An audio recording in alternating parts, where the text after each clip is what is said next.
Hi guys, welcome back to the channel. Today I've got two replays in the German Tier 9 Tech Tree medium tank, the Leopard PTA. So if you do like the video, as always, don't forget to like and subscribe down below, as it really does help out the channel. And yes, the Leo PTA, it actually got buffed, not last patch, the patch before. And what did they buff about it? Well, they literally just changed the alpha. They changed the alpha from 390 to 420, and in doing so, they nerfed the reload down to 11.1 seconds, which was only about a 0.7 second reload nerf or something like that. And that's because naturally it's got higher alpha, which is the way that they do it. But the DPM effectively stayed the same. And the 420 alpha is really nice on the Leo PTA. It's exactly the same as it was on the Tier 10, the Leopard 1, right? Where it's not an absolutely significant buff, but it just makes it feel that little bit nicer when you get the shots in. Because instead of hitting for 390, you are hitting for that 420 mark, which means some of your rolls, when you roll higher, are going for like 440, 450, and some of the low rolls are hitting for around the 390 to 400 mark. So generally, you feel like you're hitting a little bit harder, which is pretty nice for the Leopard PTA. But on the whole, the Leopard PTA is a damn solid Tier 9 medium tank. It's just basically the baby Leopard, right? In every way. The camo on it can be really, really good if you set it up right. The gun handling on the vehicle is really good. The penetration is damn nice, you know, just like every other medium tank. You've got 268 penetration on the standard APCR rounds with 1478 meters a second shell velocity, which means that you don't struggle really at distance for hitting your targets. You don't have to give that much lead realistically because it's very, very good shell velocity. You also have 330 heat pen, which is pure filth, and will butcher everything. That does have 1,173 meters a second shell velocity, so bear in mind if you fire the heat rounds, you really have to give a little bit more lead than you do with the standard APCR rounds. We've got an 8.1 second reload with 3.1k DPM, which is pretty damn nice for the Leo PTA. I think it's 4th or 5th best DPM at Tier 9 for a medium tank, which is really good. We've got 1.93 second aim time, which means this gun does aim in very, very fast. And with an accuracy of 0.63 during rotation and 1.78 during movement with the build that I have, the gun doesn't actually bloom out that badly. And that is without the gun stabilizer, which is why I run for having better camo on this vehicle. Because the camo you can get down to 265 meters of still concealment, which is absolutely fantastic and will keep you hidden in a lot of situations like the shots that we're firing right now, which is very, very handy for the Leo PTA, especially since you have absolutely no armor. And that's the truth of it. You have zero armor on the PTA. The only thing about the PTA's armor is that occasionally, just like the Leopard 1, you can get random ricochets off the turret. But you're never going to rely on it. And the moment that you need it to bounce, it won't bounce, ever. And to be honest, you are very lucky if it does bounce. You know what I mean? It's that kind of armor. You've got 65 km/h top speed, though, which is fantastic with a 21.19 horsepower per ton ratio, which means you do hit that 65 km/h top speed very, very easily. 23 km/h reverse speed is also nothing to be sniffed at, and you can have a pretty damn good time with this vehicle in terms of the mobility. You want to get into those flanking positions, support your team where you can, and use the good DPM and the great gun handling to as good of an effect as you can. This is also a very, very effective sniper. We've got 525 meters of view range, by the way, as well, which is also absolutely fantastic. That means that you can spot for yourself incredibly well, and means that you will actually net yourself quite a lot of assistance, and especially on maps like Mali or Proc, places where you can take good positions to be able to spot from, you'll have a great time because you'll be struggled to be spotted, and you'll spot for very, very well with 525 meters of view range. So what do I run in terms of a crew and equipment on this vehicle? Well, I run Born Leader, Rapid Reload, Sixth Sense, Situational Awareness, Camouflage Expertise, Silent Driving, Steady Aim, Snapshot, Run and Gun. Advanced Loader for the equipment with the Camouflage Net and the Optics. Optics to be able to spot for myself and get that fantastic 525 meters of view range. The Camouflage Net to boost my camo up to 265 meters of still concealment. And the Advanced Loader to get that fantastic DPM at 3.1k. And then also the 3 gun perks, because I do not run the gun stabilizer, so I want to make sure this gun is going to be as good as possible and I can buff up the camo and the camouflage expertise and silent driving to be able to get the best out of the camo while stationary and on the move, because we can actually get the detectability on the move down to 276 meters still, 276 meters of on the move concealment, which is pretty good for a medium tank. But that's just how I kit it out. If the gun handling, like I said, the gun handling could be more snappy if you ran the gun stabilizer instead of the camo net. That's down to you and how you feel comfortable with the vehicle. If the gun annoys you, take the gun stabilizer instead of the camo net. That's down to you and how you feel comfortable playing a vehicle. There's never really a right or wrong way to fully kit out a vehicle. It's down to how you feel comfortable. You can also, because the view range is at 525 meters of view range with this vehicle, that is also very, very good and possibly a little bit overkill. You could run something like vents to boost up your view range still a little bit, but also boost your DPM some more, boost your accuracies and stuff like that. Down to you and how you want to play the vehicle. If you feel like 488 meters of view range, if you run vents, is good enough, by all means run that instead. Again, down to you and how you feel comfortable with it. So this first game, we have managed so far 4.2k damage and 550 assistance. You've managed to see us support where we can and as much as we could. You saw us blind firing that poor Murat earlier on that was at B6. Every time that we thought he might poke back out, we put a blind fire out, and we actually managed to hit him as well. And if we got, it's one of those as well where if we were spotted and we got detected but nothing was clearly looking at us, it was clearly the Murat was in that bush.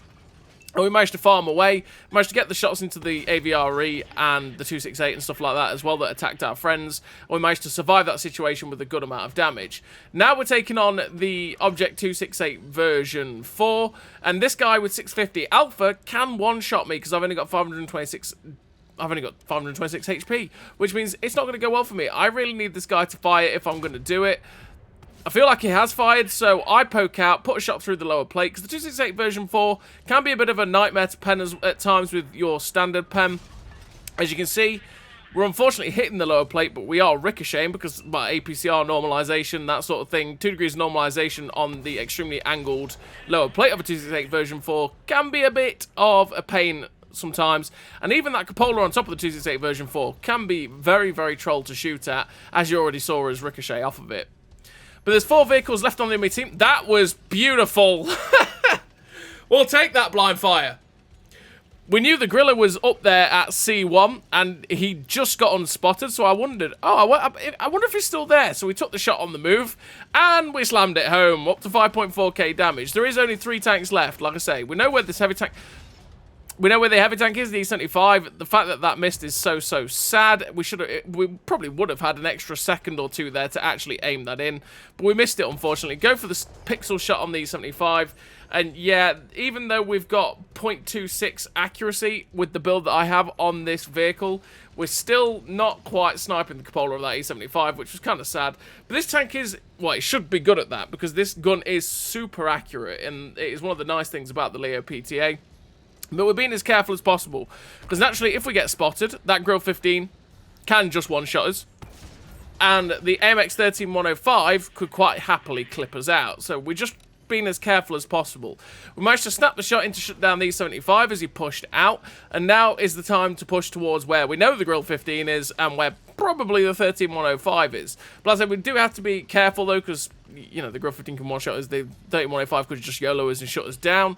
And we're on a pretty good game so far. I mean, 550 assistance is meh, whatever, but nearly 5.7k damage is pretty good in this very, very tier 10 lobby on Sunset Coast. So we're loading HE. And that's because on the HE rounds, we do have 53mm of penetration, which means we could go through the Griller's gun shield, and we could damage him for 510. If we hit the turret of the 13105 as well, there's a likelihood we could go through that as well. And again, we'll be doing around 500 damage. But we hit the turret there of the 13105. We only did about 100 odd damage. We should have just loaded APCR. And this time we do manage to get the shot in and finish off the 13105 there. And finish the game with 3 kills, 5.9k damage. The victory, 3 kills, 880 assistance in the end. With the ace tanker, the Confederate, the high caliber. 2005 base XP. A damn nice game there for the Leopard PTA in a tier 10 game there on Sunset Coast. Again, showing off what it wants to be doing. It really wants to be supporting where it can, using its good DPM and gun, and just use the concealment where you can as well, because 265 meters of still concealment is fantastic on the Leopard PTA for a medium tank, and it means you can just be super stealthy, and there's so many positions where you can just outspot people because you've got that great view range and the good camo.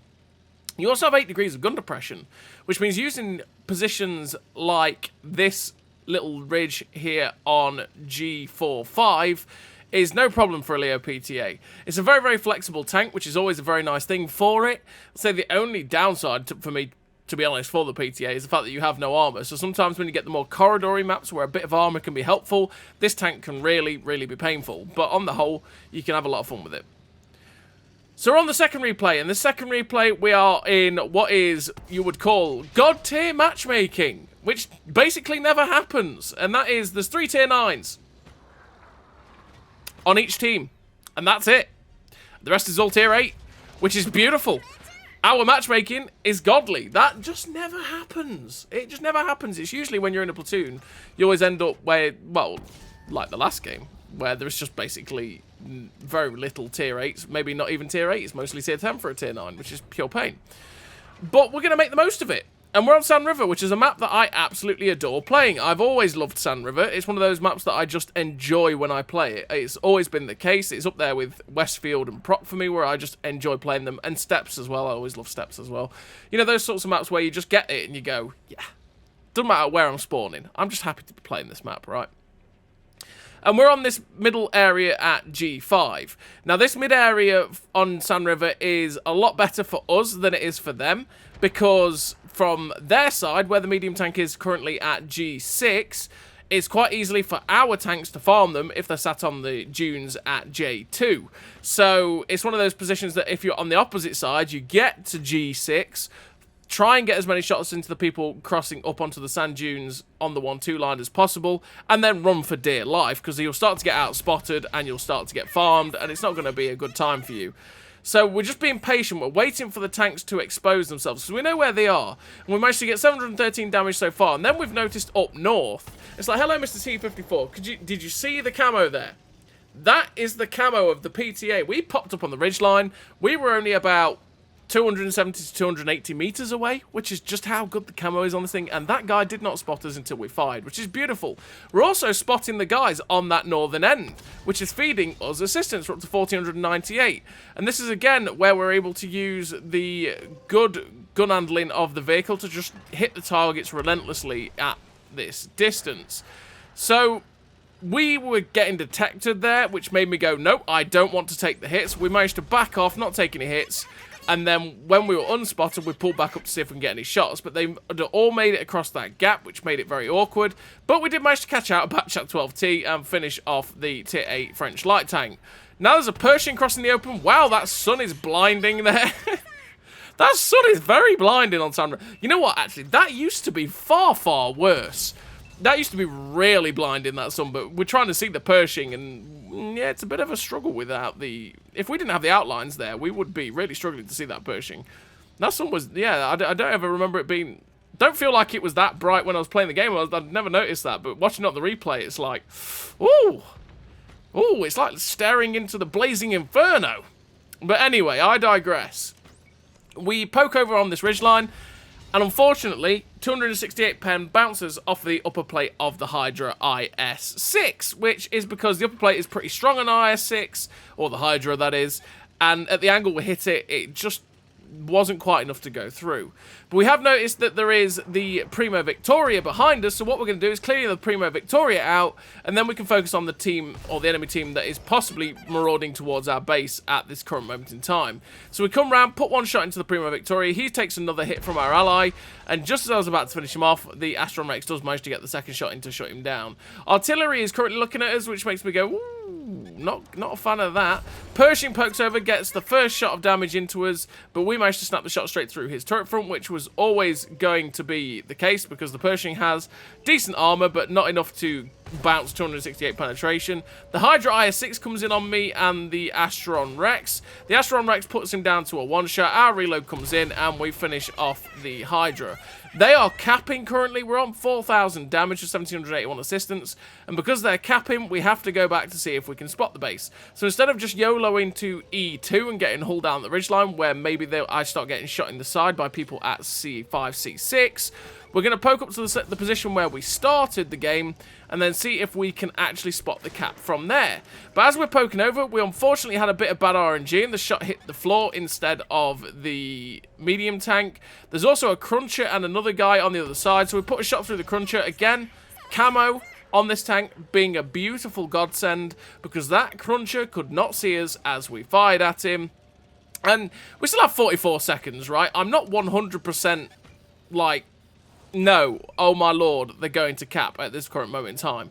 We have time to get back. So I've come to this side of the ridgeline because we're safe from the two medium tanks on the K line if we come over here. And that way I can also go after the T-54. But the T-54 gets shut down. We get shot by the medium tank at G1. But again, there's only 17 seconds left on the cap, so we're going to use the mobility of the Leo PTA with the 65 km/h top speed to just get ourselves into that cap and reset. 'Cause look, there's only 8 seconds. 7, 6, 5, 4, 3, 2. Hello, Mr. Defender. Straight through the lower plate. Reset in the nick of time. And we've just saved the cap there. Mr. Defender is now absolutely boned because he took a hit from the Astron Rex, and we finish him off. We're up to 5.2k damage with 1781 assistance with 4 kills, and it's currently 4-2, which means actually we're losing. And we know where 2 of them are, at least. They're on this K line, so we're just going to use the mobility of the vehicle once again to try and get ourselves in and shut these guys down. We also don't want to be stuck in the open near our cap, because naturally if they end up coming from the D line and then the K line at the same time, it's going to be a bit awkward. So we're just going to chase down to where we know the last couple of people were. There's a Ragnarok who is a one-shot. It'd be great to get that gun out of the game if we could, because we can finish that guy off in one shot. So just as we're coming over the ridge line, we boost our aim time and our reload with food, and we catch out the UDES 14 Alt 5, and we finish off that Swedish tier 8 medium tank. Huntsman's here with the Ragnarok. It's like, hello, Mr. Huntsman. I know I can take a hit from him, so I do that because, well, fair trades. He hits me for 240, I hit him for 420, and that is the way it is. The Astron Rex is sneaking up now on that Huntsman, so I take a shot from him, put him down to a one-shot for the Astron. The Astron actually shuts down the Raggy, and then finishes off the Huntsman.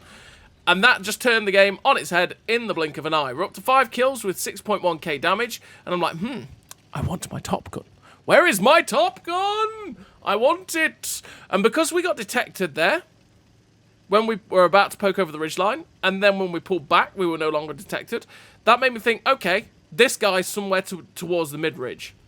Let's go see if we can find this guy anywhere towards the mid-ridge, because that's where I feel like he could be. And there we go. As we've come up this way, he gets spotted, and it's all because of the fact that when we were Sixth Sense was on, and we were about to go straight over the ridgeline, we got instantly detected. It was kind of like, well, from where I am, if it was anywhere on the K line, he should have been able to still see me. So because I was poking over that sand dune, and as soon as I pulled back over the sand dune to safety, he couldn't see me anymore. It felt like he was only realistically towards that mid-ridge, and that's where he was as we finished him off.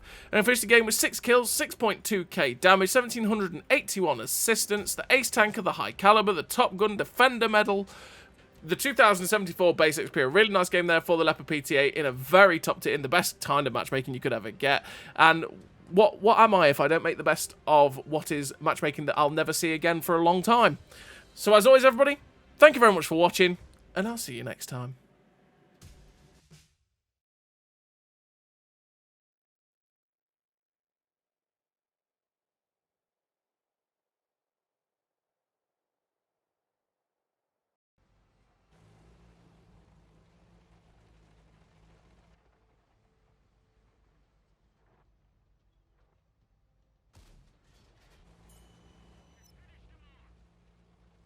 A great success!